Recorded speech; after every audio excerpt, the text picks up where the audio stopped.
Hey everyone, and welcome back to Grammaro. Today we are going to learn a super useful phrase in English, which is would rather. We use it all the time in our daily conversations, but many learners, especially EFL learners, get confused about how to use it correctly. Don't worry, by the end of this video, you'll be using would rather like a pro. So let's get started. Would rather simply means preference.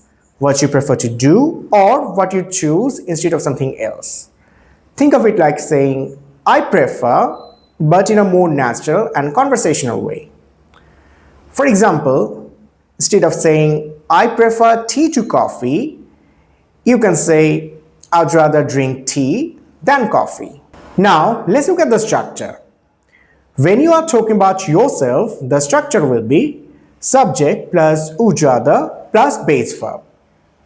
For example, I'd rather stay home tonight. When you are comparing options, the structure will be subject plus would rather plus verb plus than plus verb. Such as, she'd rather walk than take the bus. And lastly, when you are talking about others, the structure will be subject plus would rather plus someone plus verb in past tense. For instance, I'd rather you stayed here with me. This doesn't mean it's a past tense, it's just the grammar rule. Now, there are some mistakes students often make. For instance, I'd rather to go home. Remember, there's no to after rather. So the correct answer is I'd rather go home. Another one is, I'd rather you go now.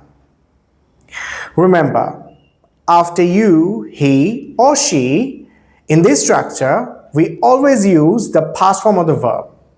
So the correct answer is, I'd rather you went now. Now, let's see some examples that we use every day. It's raining. I'd rather stay in than go out. He's tired. He'd rather sleep than watch TV. I'd rather you didn't tell anyone about this. See how natural that sounds? People use would rather in casual chats all the time. So remember, would rather is just another way to express preference. It's short, it's simple, and it makes your English sound more fluent. Now, here is an important note. Would rather and prefer are not always the same, such as would rather must be followed by a verb. On the other hand, prefer may or may not be followed by a verb. Another difference is that would rather is always followed by than when two things are mentioned, whereas prefer is followed by to. For example, Ronnie would rather drink juice than Coke. This is for would rather. And for prefer, Ronnie prefers juice to Coke. Now, here's a quick challenge. Write one sentence using would rather in the comments. I'll check them out. Thank you for watching. If you found this helpful, don't forget to like, share, and subscribe for more English lessons. See you in the next one.